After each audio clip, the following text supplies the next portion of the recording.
Morning, YouTubers. What's up? Well, today we got another redhead.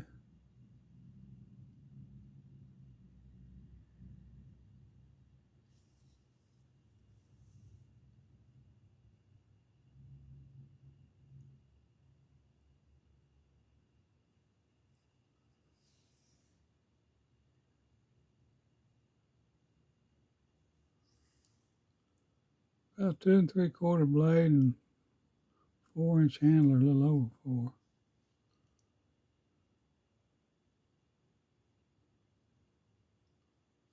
Pretty good built knife. This one's marked China somewhere on it.